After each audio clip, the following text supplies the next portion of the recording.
Today, I'm gonna show you how to produce a song just like Shaboozey. But first, if you don't know who I am, my name is Jesse Shirts. I'm a music producer from South Carolina, and I've worked with artists signed to these labels, and songs I've produced have landed on these Spotify editorial playlists and these Apple editorial playlists. And shameless plug, if you want me to produce your next single or project, hit the first link in the description. Alright, so going into making this track, I knew I wanted to make something similar to Shaboozey, kind of in that style, and kind of the first thing I came up with was this little simple guitar riff on the acoustic.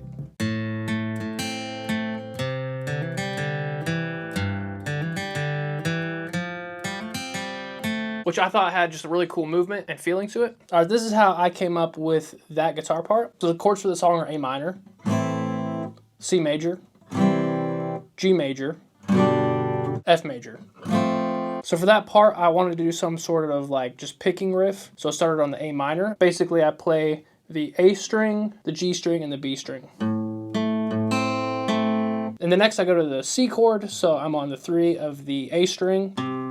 And I play a hammer-on the D string, so I'll go open 2. Then I hit the open G string, open D string, back to 2. So slow, it's like this. Pretty simple. Then I go to the G chord, but I still play the same exact roll. So it's for the C chord, it's... So I just keep my middle finger in the same position when I go down to that G chord. And then I go to the F chord, and basically I do the same style of hammer-on lick, but with the F chord. So I start with the 3 on the D string, do the open 2 hammer-on the G string, hit the 1st fret on the B string, and then open 2 on the G string. So all together the riff is like this.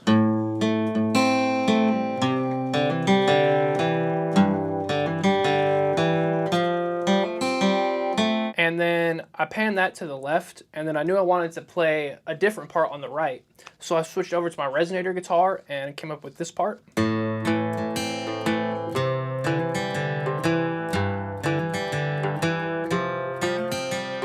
This part is a little more simple than the acoustic guitar part.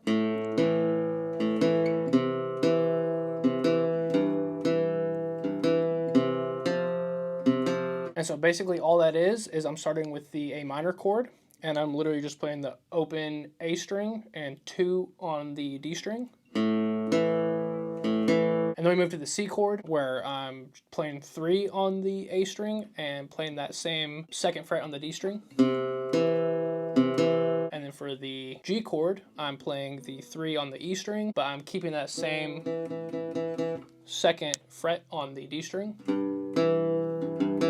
For the F chord, basically just playing 3 on the A string and 3 on the D string. And I thought having a different part on the left on the acoustic and a different part on the right on the resonator kind of just gave just a cool feel and vibe. And so I ended up using that as the intro and the verse parts. On verse 1 and the intro, I have the acoustic guitar panned to the left and that resonator part panned to the right. And just to kind of switch up the second verse, something that I do occasionally is I ended up just flipping the parts. So I took the same acoustic part, panned it right, and took the resonator part and panned it left. And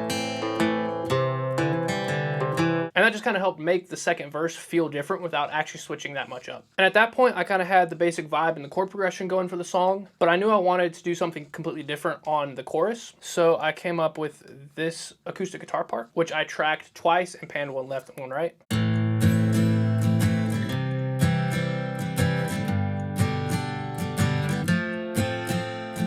Alright, so the acoustic part on the chorus is super simple. We're staying with that same chord progression, but for this, we're just strumming. So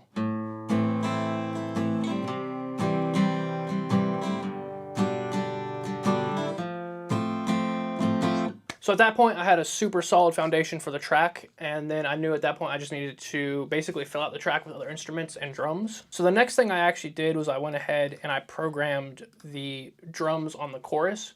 So a lot of Shaboozey songs are typically a combination of like programmed samples and maybe some like live playing loops or maybe some live brush loops. But for this song, I knew I kind of just wanted to do kind of a stomp clap sort of feel, just keep it super simple. And so the groove that I ended up going with was a stomp on the 1 and claps and snares on the 2 and 4. So as far as the kick, basically I just found 3 samples that I thought felt cool and just layered them and blended them together until I got the result I was looking for.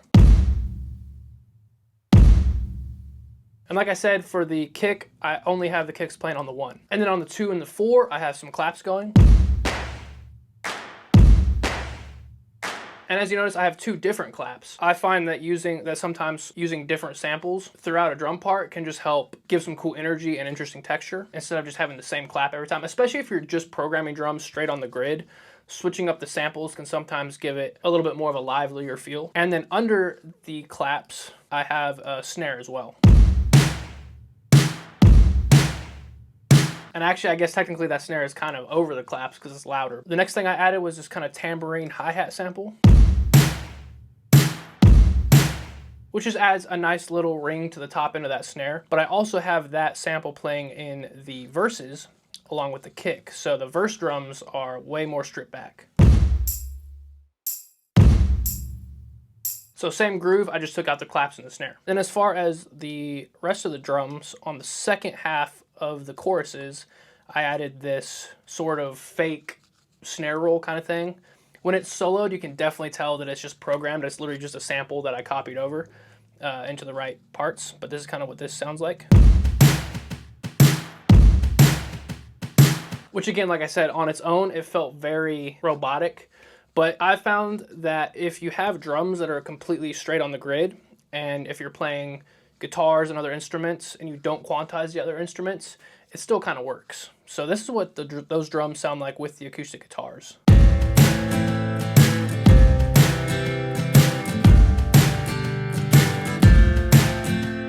And so even though the drums are locked straight on the grid, having those acoustic guitars unquantized still gives that kind of human groove feel to it. And I've noticed that they do that a lot on a lot of the Shaboozey songs. They'll have samples locked onto the grid, but then all the other instruments are not quantized, so it still feels like it's kind of all live played, but you have a little bit more control with the program drums locked to the grid. And then the only other drum sound I have is this impact that happens on the 1. And I love adding impacts like that, especially on choruses of a song, just to make that chorus have a little bit more impact. So at that point, I had the drums and the acoustic guitars.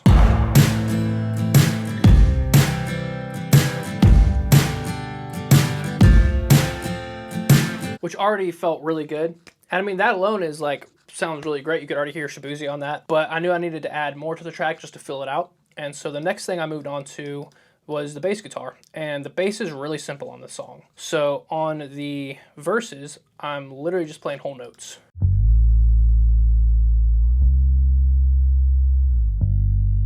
And I'm just playing the root note of each chord. Like I said, on the verses, it's just whole notes. And then on the chorus, I ended up kind of plucking the bass along with the guitar rhythm.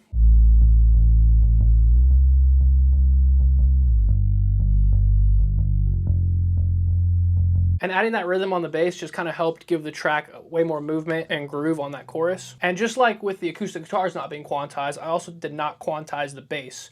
So kind of like what I was talking about earlier with the drums being locked in, having that bass unquantized and the acoustic guitars unquantized on top of the super quantized program drums still allows the track to have a groove and a feel and make it sound kind of like a live band sort of played it. And this is what we have so far up to that point.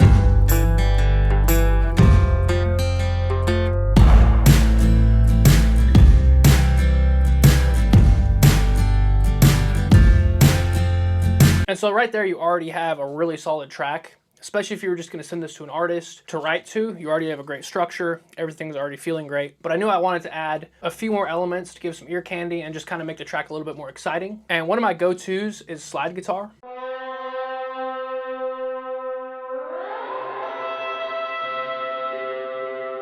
Alright, so this is how I came up with the slide guitar parts for this song. Something to keep in mind, I am using a volume pedal that is on the floor that you can't see to kind of swell the notes in. I can make a whole other video on how I get my slide guitar sounds. If that's something you're interested in, leave a comment. But I'm just going to go ahead and show you some of the parts I played on this song. And so there's two main kind of like ranges I'm playing in. So the first one, I'm sliding from a low G note to an A note. So just 3 to 5 on the E string. And then another part of the verse, I also slide up from a low C to a low D. That's kind of the range I'm in on the verses. And then the main chorus riff on the slide, I play a C note on the 5th fret of the G string. So I just slide into that. And then I slide way up here to the 17th fret range, and I'm just playing a C triad, which is just 17 all the way down from the D, G, and B string. So altogether that riff is like this.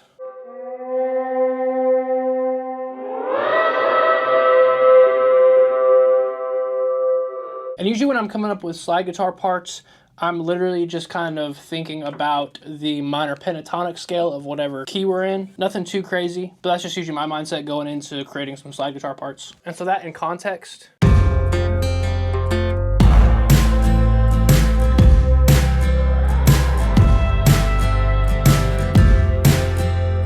And that just gives the track overall some more atmosphere and gives that kind of twangy country vibe. I actually, for this song, I played through verse 1 all the way to the end of the chorus. Then I played something different on verse 2, and then I copy and pasted the chorus part over again for the second chorus. And I think I played some lower notes on the first verse, so maybe we'll take a listen to that.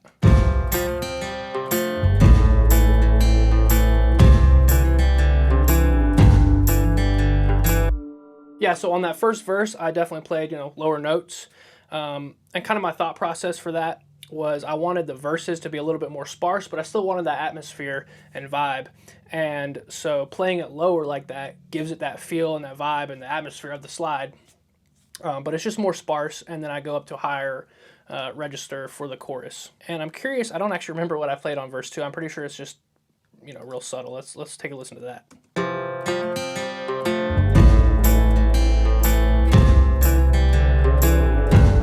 So I think I did just actually copy over the verse 1 part. I just cut out the start. And then I knew I kind of wanted to add one more thing to this track just to have some sort of like catchy melody hook sort of thing going on. And a lot of the Shaboozey songs have fiddle in them. Now, I don't play fiddle. And ideally in this situation, like if I was hired to produce a song like this, I would hire an actual fiddle player to come in. But for this song, I ended up just using Arcade by Output.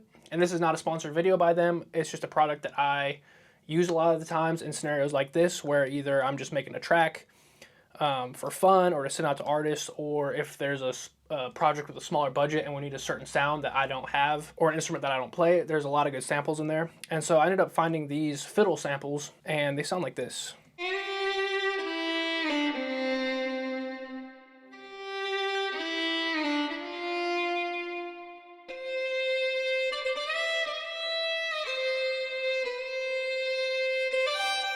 So I found that specific sample, and I absolutely loved it, but I didn't necessarily want to copy and paste the same part on both parts of the chorus. So I found another fiddle sample from the same library in Arcade, and the second one sounds like this.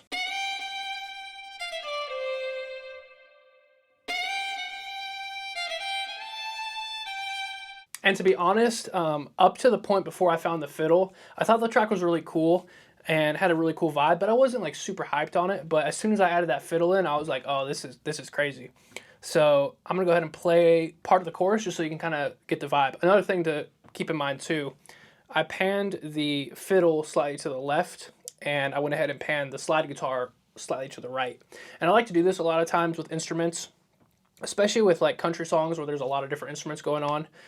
If you pan stuff left and right, one, it makes the track more interesting because if everything's right down the middle, one, it's hard to fit vocals into there because if everything's in the middle competing with the vocal, sometimes that can make it really hard to hear the vocal or really hear what's going on. But also you can make your tracks just feel more alive and have more depth and energy if you pan different things left and right. So that's just kind of my thought process with panning. But I'm gonna go ahead and play part of the chorus so you can hear what it sounds like with the slide guitar and the fiddle.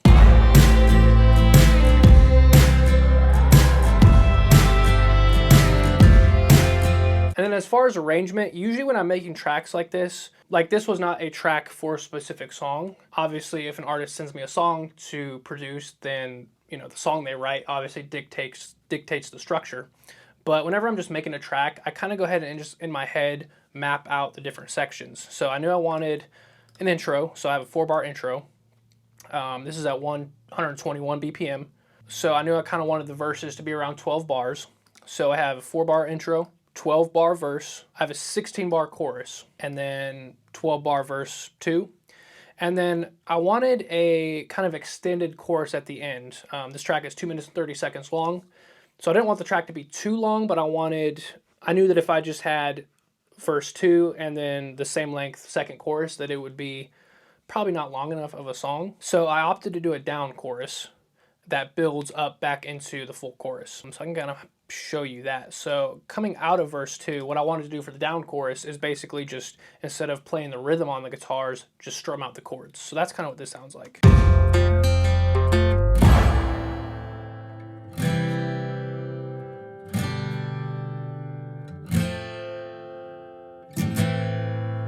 And then as it goes on, it starts to build back up into the full chorus, which you'll hear here.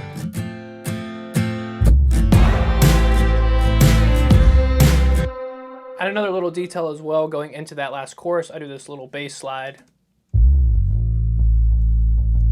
which kind of just helps the energy kind of build right into that last chorus. And then as far as arrangement on verses, what I like to do is I like to switch up the second verse from the first verse.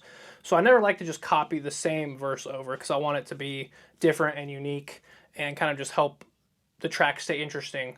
Because I feel like if you just copy the same sections over and over, it can work depending on what the artist does, but I like to just go ahead and switch things up. So like I said earlier, on verse 1 we have drums, the acoustic part and the resonator, and the slide guitar, which the slide again is very sparse in verse 1.